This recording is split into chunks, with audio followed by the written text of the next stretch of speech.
He just wanted to soothe his stomach, but ended up saving his kidneys. Harold Whitmore is 79 years old, a retired chemistry teacher who now lives alone in a quiet cabin tucked between the snowy hills of Colorado. His days are simple: tea at dawn, books by the fire, and a gentle silence that seems to hum with memory.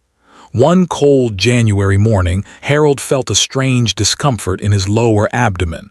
Nothing sharp, just a soft, lingering ache that made him pause as he reached for his tea. Out of habit, he turned to the internet, typed in a few symptoms, and read an old remedy he had once dismissed: half a teaspoon of baking soda in warm water. He stirred it, sipped it, and moved on with his day. He didn't expect anything, but 6 weeks later, during a routine checkup, his doctor stared at the lab results and asked, "Have you changed something in your routine? Your kidneys, they're improving." That single moment turned Harold's quiet life into a quiet obsession. He began studying baking soda not as a household cleaner, but as a forgotten ally of the aging body. And what he discovered, both through science and his own story, might change the way you look at this simple white powder forever. In this video, we'll explore 8 little-known health benefits of baking soda for older adults. You'll learn how it may support your digestion, joints, kidneys, and even your breath. But more importantly, we'll uncover the 4 common mistakes that can turn this natural remedy into a hidden danger. If you're over 60 or care for someone who is, you'll want to stay until the end, because one of these mistakes could be silently harming someone you love. So what exactly did Harold find? And how did something so ordinary, something you probably have in your kitchen right now, become one of the most surprising health discoveries of his life? Let's begin. You don't have a stomach problem. You might have low-grade acidosis and not even know it. Harold used to think the tightness in his stomach was just part of aging. At 79, a little indigestion didn't seem unusual, especially after his 3rd cup of coffee. For years, he brushed it off with antacids or a quick nap. But as the discomfort grew more frequent, he started wondering if something deeper was going on. That's when he stumbled upon a concept he'd never considered. His body might be carrying too much acid, not just in his stomach, but in his blood, his tissues, and even his kidneys. The scientific name is mild metabolic acidosis, a condition surprisingly common in older adults, especially those with diets rich in red meat, sugar, caffeine, or processed food. The body, especially after age 65, becomes less efficient at maintaining the ideal pH balance. And when acid builds up quietly over time, it doesn't just affect digestion. It slowly wears down organs, bones, and even energy levels. Baking soda, or sodium bicarbonate, works as a natural buffer. When dissolved in water and taken properly, it helps neutralize that excess acid, gently guiding the body back to balance. In a landmark study published in the Journal of the American Society of Nephrology, researchers found that daily doses of sodium bicarbonate helped patients with chronic kidney disease reduce acid buildup and improve kidney function. One of the key markers they tracked, eGFR, or estimated glomerular filtration rate, showed measurable improvement. Harold didn't read that study right away, but what he noticed after 2 weeks of trying baking soda twice a week was enough to catch his attention. The bloating eased, his energy in the mornings returned, and that tight knot in his gut started to soften. But like many natural remedies, this isn't a magic trick. It's a gentle helper, and only when used wisely. One mistake Harold made early on was assuming more was better. For a few days, he took it every morning, thinking it could replace his prescribed digestive aid. By the end of that week, he felt lightheaded and bloated. His doctor warned him that overuse can disrupt electrolyte levels and lead to dependency, especially in seniors. That was Harold's turning point. Now, he uses baking soda just once or twice a week, always in the morning, and never within 2 hours of a meal or medication. He sees it as a support tool, not a substitute for medical advice. So if you've been feeling that constant heaviness, That low hum of fatigue or discomfort that no one can quite explain.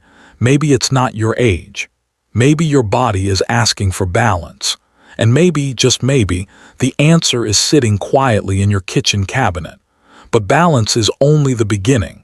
Because what Harold discovered next wasn't about the inside of his body. It was something he could see every time he smiled in the mirror. An 82-year-old woman stopped smiling because of her yellowing teeth, until her daughter said, "Mom, try that white powder in the kitchen."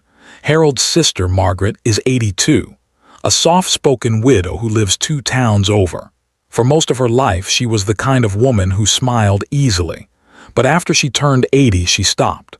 Not because of sadness, but because her teeth had become dull, stained, and a little loose. Coffee in the morning, tea in the evening, and years of forgettable toothpaste had left her self-conscious. When she finally mentioned it to her daughter, the response was simple. Try brushing with just a pinch of baking soda. Nothing else. Just once or twice a week. Margaret raised an eyebrow. You mean the stuff I use to clean the sink? But that night she tried it, and after the second week she called Harold in disbelief. My teeth feel smooth again. It's like I polished away 10 years of silence. What Margaret experienced wasn't magic. It was science. Baking soda is naturally abrasive, but gentle enough to polish away surface stains without damaging enamel when used carefully. It doesn't bleach teeth like chemical whiteners. Instead, it buffs and balances, restoring the kind of clarity that gets lost over time. More than that, baking soda helps neutralize acids in the mouth. Acids that come from coffee, bread, fruit, and even healthy foods. And when left unchecked, those acids create the perfect home for harmful bacteria. That's why bad breath, gum irritation, and even cavities become more common after 60. A study published in the Journal of Clinical Dentistry found that toothpaste containing baking soda was significantly more effective at removing plaque and whitening teeth than regular toothpaste. The researchers also noted its ability to reduce bacteria levels in the mouth, creating a fresher, cleaner environment. It's a small shift with big impact, especially for older adults who may be dealing with dry mouth or reduced saliva flow, conditions that weaken the mouth's natural defenses. But like anything good, it must be used with care. Harold made the mistake once of brushing with dry baking soda every morning. Within 10 days, his gums started to feel sore. His dentist explained that even natural abrasives can erode enamel if overused. Now, Harold mixes a pinch of baking soda into his regular toothpaste and only uses it on Mondays and Thursdays.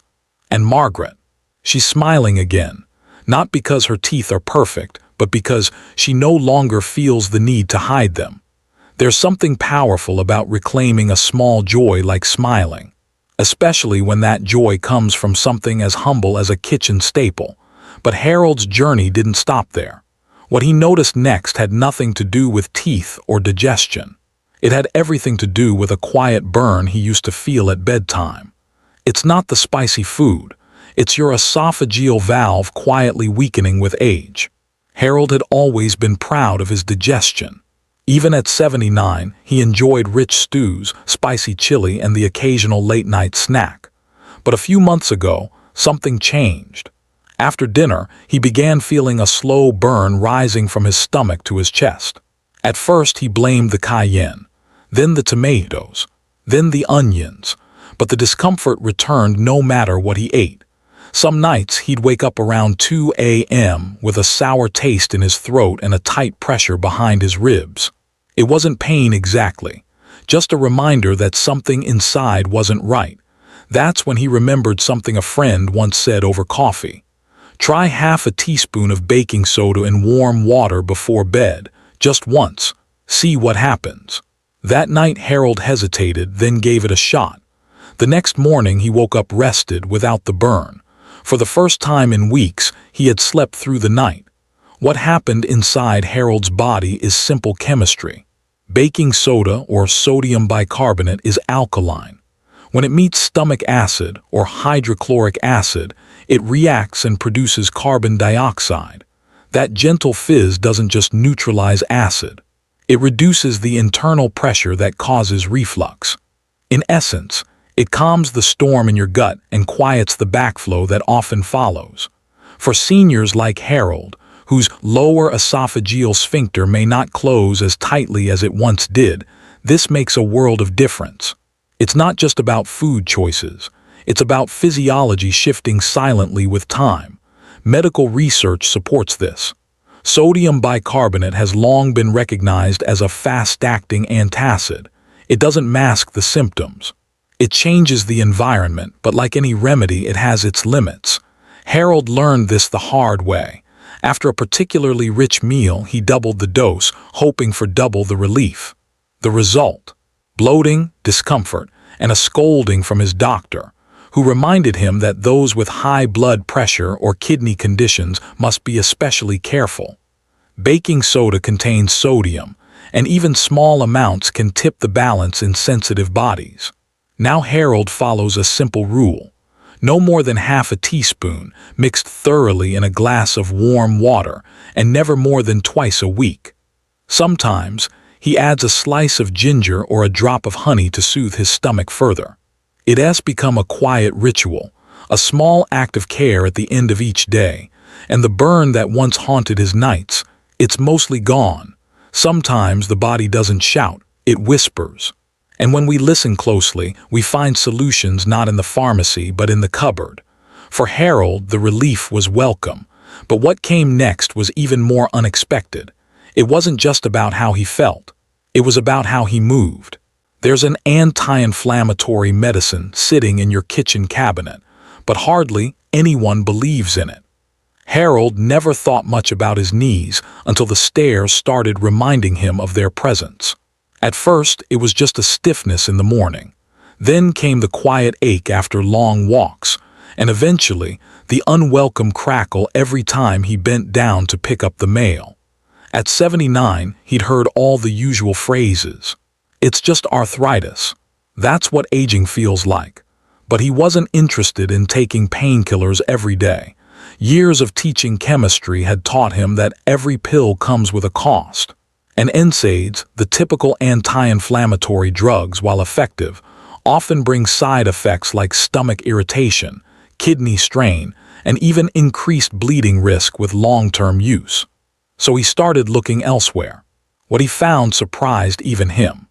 A 2018 study published in the Journal of Immunology revealed that sodium bicarbonate, the same simple baking soda he used for decades in his classroom experiments, could activate the spleen to produce more anti-inflammatory immune cells. This shift helped reduce systemic inflammation and calm autoimmune responses. In the study, both mice and human participants experienced noticeable decreases in inflammatory markers after just a few weeks of drinking a diluted baking soda solution. It wasn't a cure, but it was a quiet recalibration of the body's natural defenses. Harold was intrigued. He tried it half a teaspoon in water, twice a week, first thing in the morning. Within a month, the swelling in his fingers eased. He could grip the teacup again without hesitation. The ache in his knees didn't vanish, but it no longer felt like a weight dragging him back to bed. Baking soda, unlike NSAIDs, doesn't damage the stomach lining. It doesn't tax the liver or kidneys when used properly.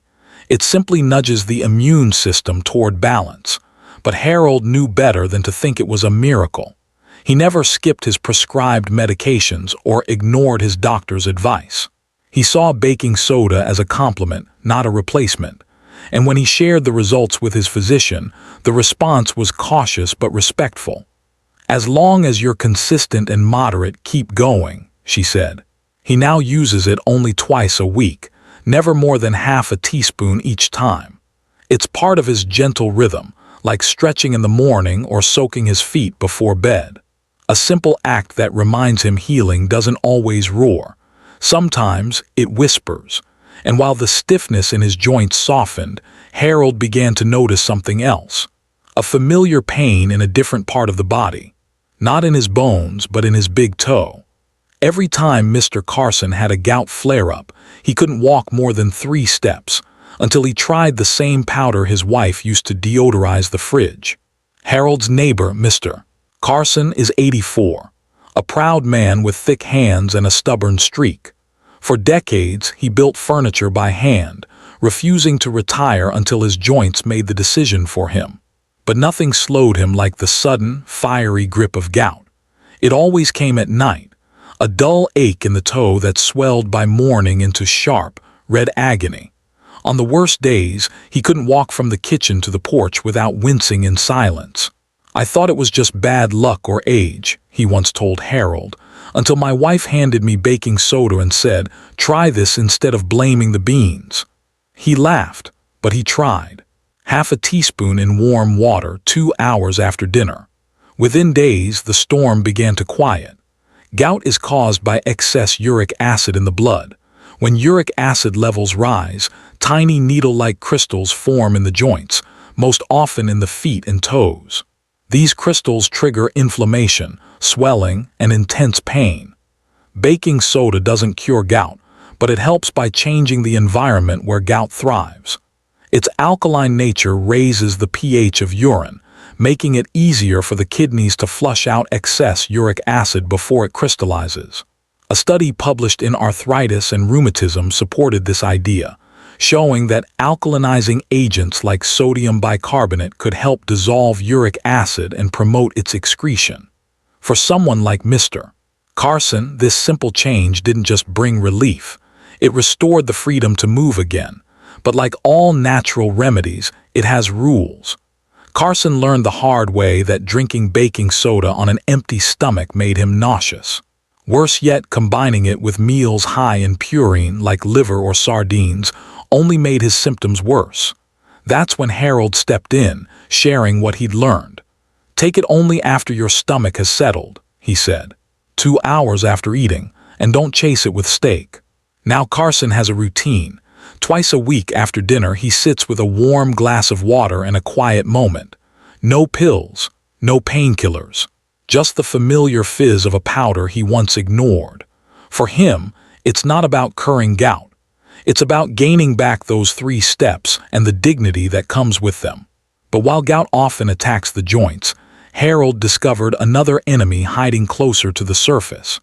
It didn't sting like acid or swell like crystals. It crept quietly between the toes and lingered in the silence of old shoes. You don't need ointments. Just 10 minutes each night with something you already use to clean your kitchen. For Harold, it started as a mild itch between his toes, nothing alarming. Just a little irritation after walking around in his winter boots. But after a week, the skin began to peel, redden, and sting. He tried over-the-counter creams. They helped for a day, then the itching returned, a little deeper each time. It wasn't until a phone call with his niece, a nurse in Denver, that he considered something different. "Uncle Harold," she said gently, "try soaking your feet in warm water with baking soda. It's old school, but it works." That evening, he filled a small basin, added 2 tablespoons of baking soda, stirred it into the water, and eased his feet in. The warmth spread slowly, and so did the relief. The science is surprisingly sound. Fungal infections like athlete's foot and skin yeast thrive in warm, acidic environments. Baking soda, with its alkaline nature, raises the pH and creates a setting where fungi struggle to grow. It also acts as a mild antiseptic and exfoliant, helping remove dead skin while calming inflammation. Within 3 days, Harold noticed the difference. The itching had faded. His skin no longer looked angry. And for the first time in weeks, he could wear socks without wincing. It didn't cost him anything. No appointments, no prescriptions, just time and consistency. He started doing it every evening, 10 minutes before bed. A quiet ritual of care, accompanied by the hum of his old radio and the smell of peppermint tea. But he learned something else too. One night, in a rush, he soaked his feet despite having a small cut near his heel. The sting was sharp, a reminder that even gentle remedies can turn harsh when used without attention. From then on, he checked his feet carefully, making sure there were no open wounds before each soak. For many older adults who wear closed shoes for long hours or deal with moisture buildup from decreased mobility, fungal infections are more common than we like to admit. The embarrassment often keeps people silent, but relief doesn't have to be complicated or expensive. Sometimes it comes in a basin of warm water and a spoonful of something humble. And as Harold continued his quiet experiments with baking soda, he stumbled onto another unexpected benefit. This time, it wasn't on his skin.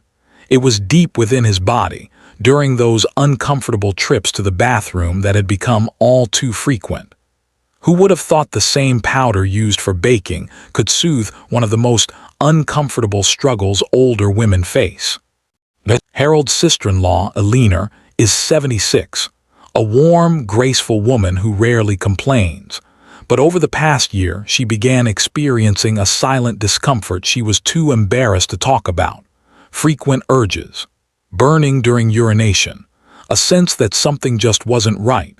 It wasn't until a lunch with Harold that she finally said it out loud. "It's like my body's trying to punish me for getting older." He listened, nodded gently, and told her about something he had read recently. "You know that box of baking soda by your sink? It might help." She blinked, unsure whether to laugh or roll her eyes. But that night, she mixed half a teaspoon of baking soda into a glass of warm water, drank it slowly after dinner, and waited. The relief wasn't instant, but the next day, the stinging was softer. By the third day, she could walk without flinching after a bathroom trip. What Eleanor discovered was simple.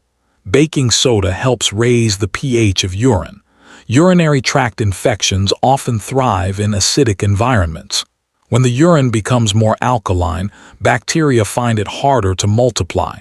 This doesn't kill the infection. It doesn't replace antibiotics, but it creates conditions that support healing and reduce the pain. A study published in the Japanese Journal of Urology followed 33 women with recurring UTIs. After 4 weeks of taking sodium bicarbonate as part of their routine, many reported reduced discomfort and fewer symptoms. Harold made sure Eleanor understood the boundaries. Baking soda is not a cure. It's a tool. Something gentle to support the body, especially when combined with good habits like drinking more water, avoiding sugary drinks, and including cranberry juice to prevent bacterial adherence. She also started a new habit. After drinking the baking soda solution in the evening, she waited 2 hours and then made sure to empty her bladder before bed. That single change helped her sleep through the night without interruption. The most powerful medicine, Eleanor now says, isn't always the one in the pharmacy. Sometimes it's a small act of self-care, a glass of warm water, a little powder, and the belief that your body still deserves attention no matter how many birthdays you've had. But as Harold would soon realize, some discomforts don't come from the bladder or the gut. They come from within the mouth, where tiny ulcers can turn every word and every meal into a struggle. When Harold lost his voice, he didn't go to the pharmacy. He went back to the kitchen. It began with a tickle, just a small scratch in the back of Harold's throat one chilly morning. He blamed it on the weather and poured himself a hot cup of tea. But by that evening, his voice was reduced to a whisper. It wasn't painful, but it made every word an effort. Normally, he might have reached for a throat spray, but something stopped him. He remembered a remedy his late wife once used during flu season. A warm rinse of baking soda, mixed with water and a pinch of salt. That night, Harold filled a cup with warm water, stirred in half a teaspoon of baking soda, and slowly gargled for 30 seconds. It didn't burn, it didn't sting. It just felt comforting. The results came gradually. By the next morning, the rasp had softened. By day 3, his voice had returned. And not just his voice. The dryness, the irritation, the constant need to clear his throat were gone. What Harold didn't realize at first was how effective this simple rinse was at restoring the natural balance inside his mouth and throat. Baking soda helps neutralize the acidity that irritates inflamed tissues. It also reduces the presence of harmful bacteria by raising the pH, creating an environment less friendly to infection. Compared to many over-the-counter sprays that only numb the throat for a short time, baking soda offers real support for healing. It doesn't mask the symptoms. It addresses the cause. For those who want to elevate the effect, Harold discovered that adding a pinch of salt and a bit of turmeric powder turned the rinse into a powerhouse. Salt helps draw out moisture from swollen tissues, reducing inflammation. Turmeric adds gentle anti-inflammatory properties and a touch of golden warmth. Used twice a day during cold or allergy flare-ups, this simple mixture became part of Harold's seasonal routine. Now, every time he feels that familiar scratch in his throat, he doesn't panic. He walks to the kitchen, fills a mug, and listens to the sound of the spoon stirring as if it were music. A reminder that healing doesn't always come in bottles or pills. Sometimes it comes from memory, from tradition, from love. But no matter how powerful baking soda is, Harold also learned something else along the way. That even natural remedies, when used carelessly or in the wrong context, can do harm. And the very thing that healed him could have hurt him, had he not been careful. Let's talk about who should be cautious before using baking soda regularly. Baking soda once helped Harold, but it also nearly sent him to the hospital. It happened on a warm afternoon in early spring. Harold had been feeling unusually tired, his legs a bit heavy, his thoughts foggy. At first he blamed it on pollen, maybe age, maybe not sleeping well. But when his heart started racing after climbing a single flight of stairs, he knew something was wrong. A quick visit to his doctor revealed the answer. His sodium levels were elevated and his blood pressure had spiked. The culprit? Baking soda. He had been taking it every morning for a month, thinking it was harmless. After all, it was natural. And that's where many people make the same mistake Harold did. Baking soda may seem gentle, but it is still a powerful chemical compound. It affects the balance of fluids and electrolytes in your body. When used without guidance or in high doses over long periods, it can silently cause harm. People with kidney issues may struggle to eliminate excess sodium, leading to fluid retention and increased strain on their organs. Those with high blood pressure risk sudden spikes that can affect the heart or brain. Individuals with stomach ulcers or a history of gastrointestinal bleeding may find their symptoms worsened. And pregnant women should avoid regular use entirely, as changes in pH and fluid levels could affect both mother and baby. Even certain medications interact dangerously with baking soda. Diuretics, blood pressure pills, and drugs that regulate acid balance in the stomach or blood can become less effective or more unpredictable. Harold didn't know all this when he first started, but after that scare, he learned the most important rule. Always consult your doctor before introducing something new into your routine, even if it's sitting quietly in your cupboard.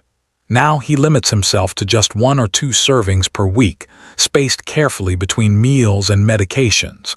And he no longer calls baking soda a miracle. He calls it what it really is, a helpful tool when used with wisdom. Because not everything natural is automatically safe, and not everything in the kitchen belongs in the medicine cabinet. Use it right and it can help. Use it wrong and it can hurt. But Harold's journey didn't end with caution.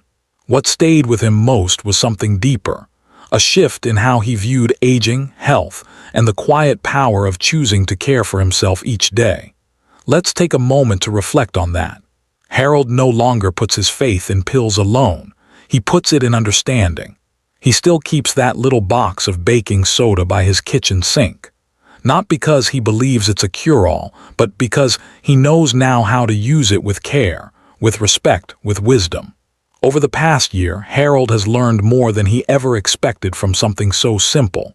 He felt his digestion ease, his breath freshen, his joints loosen. He's found relief from sleepless nights, itchy skin, stubborn throat pain, and the quiet, persistent burn of urinary discomfort. But above all, he's learned the most important truth of all, that taking care of yourself is not about following trends or doing what everyone else is doing. It's about paying attention, listening inward, asking questions, starting slow, and knowing when to seek help. The 8 benefits we explored today, from balancing acid, soothing joints, easing gout, calming skin, to supporting the kidneys and throat, are all real, studied, and accessible. Baking soda isn't magic, it's practical, affordable, and surprisingly gentle when used with intention. But that's the key. Not everything that's natural is harmless. The same powder that can help you feel better can also cause harm when used blindly. So if you or someone you love is using baking soda for health reasons, do what Harold eventually did. Pause, research, ask. Begin with just a little. And always, always bring your doctor into the conversation. This isn't just about Harold's story. It's about the millions of older adults who deserve better than guesswork and fear. They deserve understanding. They deserve options. And they deserve to know the difference between help and harm. So if you have a parent, a friend, or someone you care for who's been using baking soda, send them this video. One small act today could prevent a big mistake tomorrow. Because true health isn't about chasing cures. It's about learning how to care. And sometimes, that journey starts not in a hospital or a pharmacy, but in a quiet kitchen with a warm glass of water and a choice to begin again.